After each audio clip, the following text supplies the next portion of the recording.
ನೋಡ್ರಿ ಸ್ವಾಮಿಗಳೇ, ಈ ತಾಯಿ ಮಹಾಲಕ್ಷ್ಮೀ ದೇವಿ ಯಾರ ಕೆತ್ತರದಲ್ಲ ಲಕ್ಷ್ಮೀ ದೇವಸ್ಥಾನ ಮಂತ್ರಾಲಯದಲ್ಲಿ ಗುರುಗಳ ದರ್ಶನ ಆಯ್ತಾ? ಆ ಗುರುಗಳ ರಾಯರ ಪಕ್ಕದಲ್ಲಿ ಮಾಂಚನ ನೋಡ ಬಂದ್ರ ಇಲ್ಲಿ ಉದ್ಭವ ಮೂರ್ತಿ ಮಹಾಲಕ್ಷ್ಮೀ ದೇವಿ. ಆ ಗುರುಗಳಿಂದ ಮಂತ್ರಾಲಯಕ್ಕೆ ಹೋಗೋ ಮುಂಚೆ 16ನೇ ಶತಮಾನದಲ್ಲೇ ಬಂದು ಗುರು ರಾಘವೇಂದ್ರ ಸ್ವಾಮಿಗಳು ಇಲ್ಲಿಗೆ ಬಂದಿದ್ರು. ಮೊದಲು ಇಲ್ಲಿಗೆ ಬಂದ ಮೇಲೆ ಯಮನ ಹತ್ರ ಆದಿಶಕ್ತಿ ಅನುಗ್ರಹ ತಗೊಂಡು ಪಂಚಮುಖ ಆಂಜನೇಯ ಸ್ವಾಮಿ ಹತ್ರ ದರ್ಶನ ಆಯ್ತಾ ನಿಮ್ದು. 12 ವರ್ಷದಲ್ಲೇ ಗುರುಗಳು ರಾಘವೇಂದ್ರ ಸ್ವಾಮಿ ಅಲ್ಲೇ ತಪಸ್ಸು ಮಾಡಿದ್ರು. ಆ ತಪಸ್ಸು ಮೆಚ್ಕೊಂಡು 5 ಮುಖದಲ್ಲಿ ಆಂಜನೇಯ ಸ್ವಾಮಿ ಆ ಗುರುಗಳ ಪ್ರತ್ಯಕ್ಷ ಆಗಿದ್ರಲ್ಲಿ 5 ಮುಖದಲ್ಲಿ ಆಂಜನೇಯ ಸ್ವಾಮಿ ರಾಯರಿಗೆ ಪ್ರತ್ಯಕ್ಷ ಆಗಿದ್ರು. ಆಂಜನೇಯ ಸ್ವಾಮಿ ಮಧ್ಯದಲ್ಲಿ ಆಂಜನೇಯ ಸ್ವಾಮಿ ನರಸಿಂಹ ಗರುಡ ಅಯ್ಯಗಿರಿ ಬರಹ 5 ಮುಖದಲ್ಲಿ ಆಂಜನೇಯ ಸ್ವಾಮಿ. ಇಲ್ಲಿ ರಾಯರಿಗೆ ದರ್ಶನ ಕೊಟ್ಟಿದ್ದಕ್ಕೆ ಪಂಚಮುಖ ಕ್ಷೇತ್ರ ತಿರುಪತಿ ವೆಂಕಟೇಶ್ವರ ಸ್ವಾಮಿ, ಲಕ್ಷ್ಮೀದೇವಿ, ಆಂಜನೇಯ ಸ್ವಾಮಿ ಇವರೆಲ್ಲರ ಹತ್ರ ಆಶೀರ್ವಾದ ತಗೊಂಡು ಮಂತ್ರಾಲಯಕ್ಕೆ ಹೋದ್ರು. ಅಲ್ಲೇ ಮಾಂಚನ ನೋಡ ಬಂದ್ರ ಆ ತಾಯಿ ಎಲ್ಲಿ ತಲೆ ಕೊಟ್ಟಿದ್ರೆ ಮಂತ್ರಾಲಯದ ಬೃಂದವನ ಆಗಿದ್ರ. ಈಗ ನೋಡಿ ಲಕ್ಷ್ಮೀದೇವಿ ಶಂಕು ಚಕ್ರ ನೋಡ್ತಾ ಇದ್ರ.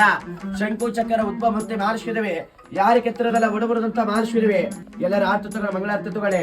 ಮಹಾಲಕ್ಷ್ಮೀ ದೇವರನ್ನು ಪ್ರದಕ್ಷಿಣ ಆಯಿತು. ಆರೋಗ್ಯದ ಸಕಲ ಸರ್ವಮಂಗಳ ಮಂಗಲ್ಯ ಶಿವೆ ಸರ್ವಾಧಿಕಾರಿಕೆ ಶರಣ್ಯ. ಫೋಟೋ 100 ರೂಪಾಯಿ ಕೊಡ್ತಾರೆ.